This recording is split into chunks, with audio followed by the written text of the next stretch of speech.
Dan akhirnya dia tuh menemukan salah satu klinik kecantikan yang di iklannya tuh ditulis bahwa tidak pernah melakukan malpraktek selama 14 tahun. Juga terpercaya, harganya murah, dan setelah membaca itu Daehae tuh langsung tertarik gitu loh. Nah, dan yang dia nggak tahu, ternyata operasi plastiknya ini dilakukan oleh hantu. Nah, bisa dibilang ini merupakan sisi gelap dari fenomena operasi plastik yang ada di Korea Selatan. Waspadalah, waspadalah. Karena mereka bisa ada di mana-mana dan kapanpun mereka mau. Oke, halo apa kabar? Selamat datang kembali di Hello Gulo. Nah, seperti yang kita tahu ya jadi salah satu syarat untuk mendapatkan pekerjaan itu adalah kita harus good looking. Nah, ini bukan gue yang bilang ya, tapi kayak banyak banget di iklan-iklan lowongan pekerjaan. Nah, yang jadi pertanyaan adalah, apakah orang yang gak good looking itu gak boleh bekerja? Apakah dengan memperkerjakan orang-orang yang good looking, visi misi perusahaan itu dapat mudah dicapai atau enggak? Kan aneh ya. Nah, ceritanya ada salah satu seorang pria yang insecure dengan bentuk wajahnya. Dia tuh ingin wajahnya tuh se-good looking idol-idol K-pop gitu loh. Nah, jadinya setelah dia lulus pendidikan nih, dia tuh memutuskan untuk melakukan operasi plastik. Nah, dan yang dia nggak tahu, ternyata operasi plastiknya ini dilakukan oleh hantu. Nah, bisa dibilang ini merupakan sisi gelap dari fenomena operasi plastik yang ada di Korea Selatan. Nah, sebelum kita lanjut ke videonya nih, boleh dong kalian klik dulu tombol subscribe di channel ini. Oke, jadi ceritanya tuh begini pada tahun 2016, di sebuah rumah yang berada di kota Gangnam, Korea Selatan, ada seorang pria bernama Kwon Tae-hun yang baru aja menerima telepon. Waktu itu dia menerima telepon dari pihak rumah sakit Si customer service dari rumah sakitnya itu berbicara kepada si Kwon itu, "Halo pak, adik bapak yang bernama Kwon Daehae, atau kita panggil aja Daehae ya, sedang dirawat nih pak di rumah sakit. Bisa bapak kesini untuk mengunjunginya?" Nah, si Kwon ini awalnya tuh mengira bahwa adiknya tuh masuk ke rumah sakit karena berantem atau mabok-mabokan gitu ya. Dan dia tuh pergi aja ke rumah sakit gitu ya. Nah, pas Kwon ini sampai di rumah sakit, dia tuh bengong, dia terkejut melihat adiknya atau si Daehae ini dalam keadaan wajahnya tuh tertutup oleh perban layaknya mumi gitu loh, kayak mumi, dan kondisinya juga nggak sadarkan diri. Kwon langsung bertanya kan kepada pihak rumah sakit gitu, "Ini kenapa adik saya kayak gini?" Dan pihak rumah sakit itu menjawab, katanya adik bapak ini yang bernama Daehae baru saja menjalani operasi plastik. Kwon tuh mendengar jawaban itu semakin bingung dan dia kayak punya feeling gak enak gitu loh, kayaknya ada yang salah gitu. Nah, diketahui si Daehae ini merupakan seorang pria yang baru saja berumur 24 tahun dan baru saja lulus dari pendidikannya. Nah, dan demi merayakan kelulusannya itu, Daehae tuh udah menabung sejumlah uang untuk melakukan operasi plastik pada rahangnya, karena Daehae itu insecure karena memiliki rahang yang kotak dan dia ingin melakukan operasi plastik supaya bentuk rahangnya itu berbentuk V atau lancip kayak idol-idol K-pop. Nah, sebenarnya yang ada di pikiran Daehae itu nggak aneh gitu loh. Hal ini tuh terjadi karena kebanyakan syarat untuk mendapatkan pekerjaan di sana itu adalah harus memiliki wajah yang good looking atau wajah yang sempurna gitu loh. Dan ini juga mungkin mirip ya kayak di Indonesia, di mana lowongan-lowongan pekerjaan itu tuh mesti memiliki wajah yang good looking gitu. Nah, tapi di Korea Selatan itu standar good looking itu tinggi banget Mungkin aja perusahaan-perusahaan di sana tuh kayak berharap memiliki karyawan yang tingkat kecantikan itu kayak Jennie Blackpink atau ya siapalah gitu. Alhasil ada semacam fenomena di sana di mana orang-orang setelah lulus pendidikan tuh mereka langsung melakukan operasi plastik nih buat orang-orang yang merasa insecure gitu ya,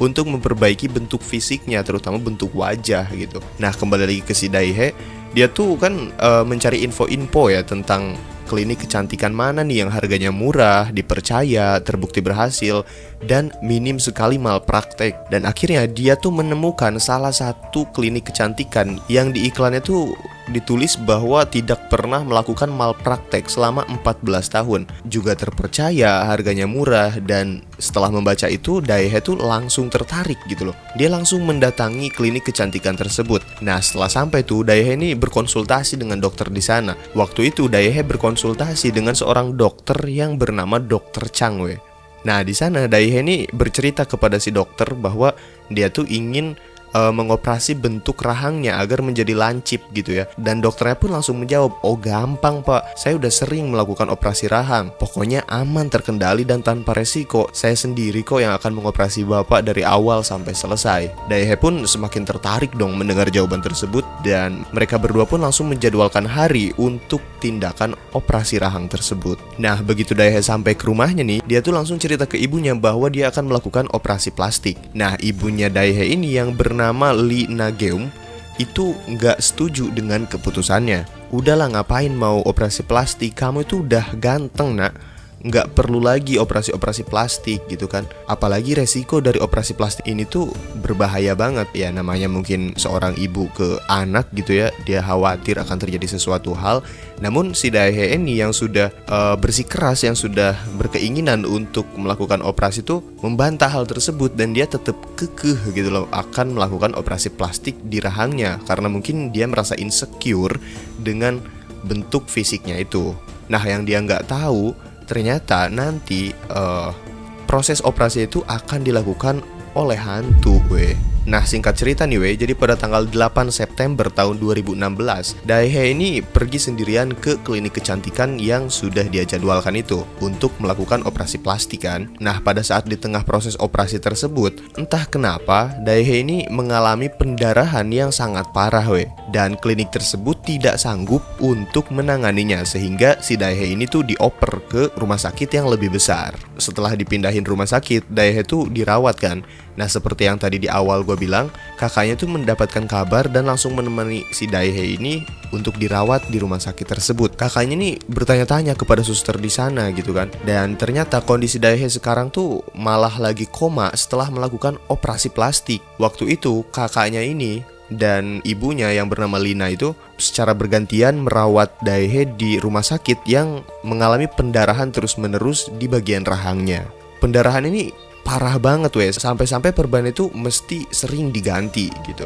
Dan selama 7 minggu Daehae mengalami koma, pendarahan, dan dirawat di rumah sakit. Namun pada akhirnya si Daehae ini kehilangan nyawanya weh. Nah kakaknya dan ibu Lina ini nggak terima gitu atas kematian si Daehae ini yang disebabkan oleh operasi plastik. Mereka berdua pun langsung menuntut klinik kecantikan yang tadi itu karena diduga telah melakukan malpraktek weh. Nah awalnya klinik kecantikan ini menolak untuk disalahkan gitu, karena pada kontrak operasinya itu ada semacam klausa di mana tertulis bahwa jika terjadi sesuatu itu bukan tanggung jawab dari pihak mereka. Pihak klinik pun berdalih bahwa nggak mungkin kita melakukan malpraktek karena kita punya reputasi di mana tidak pernah melakukan malpraktek selama 14 tahun. Nah walaupun begitu, ibu Lina ini nggak menyerah. Dia tuh mencari celah untuk mengetahui apa sih sebenarnya yang terjadi. Nah pas si ibu ini membaca perjanjian kontrak operasinya, ternyata di situ tertulis bahwa diperbolehkan untuk meminta hasil rekaman CCTV dari proses operasi plastiknya ini. Nah ibu Lina itu nonton lah, dia melihat rekaman CCTV-nya dan nggak main-main. Ibu Lina ini menonton rekaman tersebut tuh selama 500 kali diulang-ulang demi melihat detail dari rekaman tersebut gitu. Selain itu, Ibu Lina ini juga membayar ahli IT gitu ya untuk mengidentifikasi dari rekaman CCTV tersebut apakah sudah ada bagian-bagian yang diedit, yang dipotong, yang dimanipulasi gitu lah. Juga Ibu Lina nih meminta bantuan kepada ahli bedah plastik yang ternyata juga seorang YouTuber yang bernama Dr. Bendeta untuk menyelidiki proses operasi plastiknya si Daehae ini. Nah dari hasil investigasi Bu Lina ini, dia tuh sampai nulis semua detail-detailnya. Dia kumpulin semua barang buktinya. Pokoknya semuanya ditulis rapih banget gitu secara detail untuk menjadi laporan bukti. Kemudian setelah itu beres gitu ya, laporan itu tuh diberikan kepada pihak kepolisian dan akhirnya pihak kepolisian pun bertindak weh. Nah ternyata apa yang terjadi pada si Daehae ini, dia tuh sebenarnya dioperasi oleh hantu. Nah pasti kalian bertanya-tanya kan, apa sih kok dioperasi oleh hantu? Emangnya hantu bisa ngoperasi gitu kan? Nah tunggu dulu secara bahasa nih, emang bener si Daehae itu dioperasi sama hantu, tapi secara konteks tuh beda. Nah supaya kalian paham nih, gue bakal jelasin dulu apa yang terjadi kepada si Daehae, baru gue jelasin konteksnya itu apa. Nah, jadi pada tanggal 8 September 2016 itu si Daehae ini terbaring kan di ruangan operasi karena akan melakukan proses operasi plastiknya itu. Dokter Chang tuh masuk ke ruang operasi dan langsung memulai tindakannya. Dengan skill yang dimiliki Dokter Chang tuh semuanya berjalan normal-normal aja, nggak ada yang aneh gitu. Namun pas di pertengahan, si Dokter Chang ini berhenti mendadak dan bilang ke asisten dokternya, "Oke, selanjutnya lu yang selesaikan ya." Dokter Chang pun langsung keluar dari ruangan operasi tersebut dan gak pernah balik lagi weh. Akhirnya operasi Daehae pun dilanjutkan oleh asistennya itu. Nah, yang paling parah nih, asistennya itu bukan seorang ahli bedah dan dia tuh nggak punya sertifikat atau lisensi untuk melakukan pembedahan, untuk melakukan operasi gitu ya. Memang si asisten dokternya ini tuh emang seorang dokter yang punya skill untuk membedah, tapi yang jelas dia tuh nggak punya izin, dia nggak punya lisensi gitu ya untuk melakukan pembedahan, jadi belum punya gitu. Dan yang terjadi pada si Daehae ini, dia tuh dioperasi sama si dokter yang belum memiliki lisensi itu, bukan sama si Dokter Chang.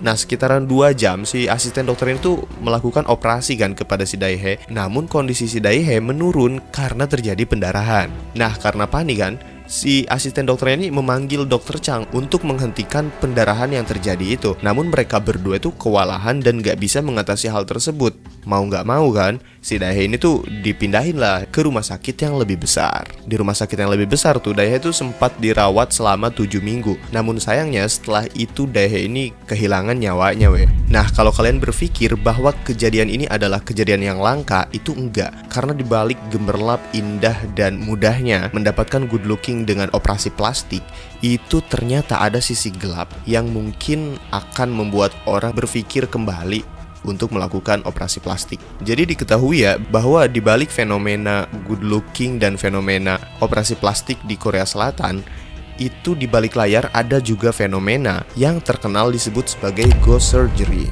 Kalau diterjemahkan ya, ghost itu kan hantu, surgery itu adalah operasi. Nah, kalau digabung itu adalah operasi hantu. Nah, apakah operasinya ini dilakukan oleh hantu?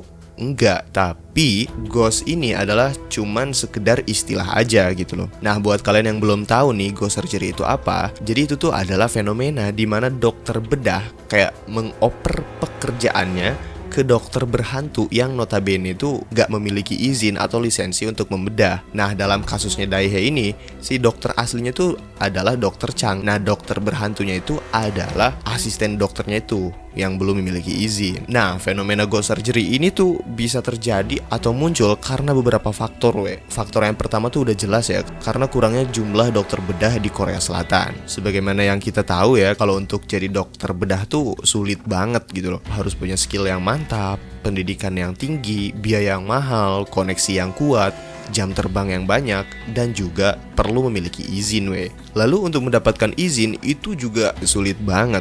Kayak mesti harus lulus berbagai macam tes kedokteran. Intinya mah sulit banget lah, karena ini berhubungan dengan nyawa manusia. Kemudian faktor yang kedua tuh adalah banyaknya dokter bedah yang ingin menaikkan jam terbang mereka. Nah, satu-satunya cara untuk menaikkan jam terbang tuh ya mesti ikutan praktek bedah gitu kan. Nah, sebenarnya walaupun ikutan, peran calon dokter bedah itu tuh hanya sebagai asisten aja, bukan sebagai dokter bedah utamanya. Nah, faktor yang ketiga nih adalah keuntungan. Seperti tadi yang udah gue bilang weh. Jadi jumlah dokter bedah di sana tuh nggak banyak dan permintaan untuk operasi plastik itu banyak banget. Semakin tahun ya permintaan akan operasi itu semakin bertambah gitu. Nah, karena dokter bedahnya itu terbatas dan permintaannya banyak, jadilah harga untuk melakukan operasi itu mahal banget, sehingga orang yang akan melakukan operasi plastik itu nggak jadi karena harganya tuh mahal banget. Dan kalau orang-orang nggak jadi, itu para dokter, para klinik tuh nggak dapet pemasukan weh. Sehingga klinik atau rumah sakit itu menerapkan sistem ghost surgery. Jadi sistemnya itu adalah klinik akan memperkerjakan dokter bedah dan dokter calon bedah gitu. Nah, si dokter bedah yang asli ini akan mengoperasi banyak pasien dalam satu waktu yang bersamaan. Nah, dengan begini, harga yang harus dibayar pasien untuk operasi menjadi murah, klinik dan dokter bedah mendapatkan pemasukan, dan calon dokter bedah juga dapat jam terbang gitu. Jadi bisa dibilang semuanya tuh jadi untung gitu lah. Namun resiko yang diterima oleh pasien pun ya tentunya jadi besar gitu kan. Karena dokter bedah yang aslinya tuh melakukan operasi beberapa pasien dalam waktu yang bersamaan. Nah, diketahui juga bahwa pada saat Dr. Chang ini melakukan operasi ke si Daihe, dia tuh sedang melayani 4 pasien sekaligus weh.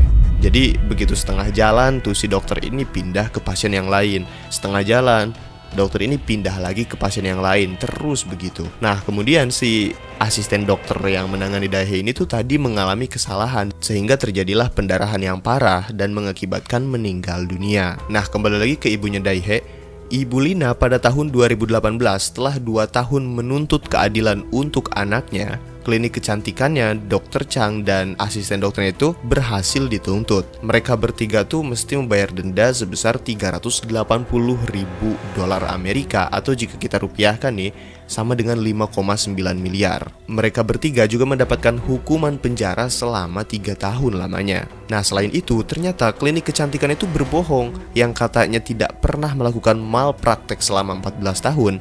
Padahal nyatanya mereka tuh banyak melakukan malpraktek. Namun ya mungkin mereka tuh bisa keluarlah dari masalah tersebut. Nah, yang lebih tragis, dari beberapa sumber yang mengatakan bahwa klinik kecantikan itu terdapat 226 orang yang meninggal sejak tahun 2016 hingga 2020.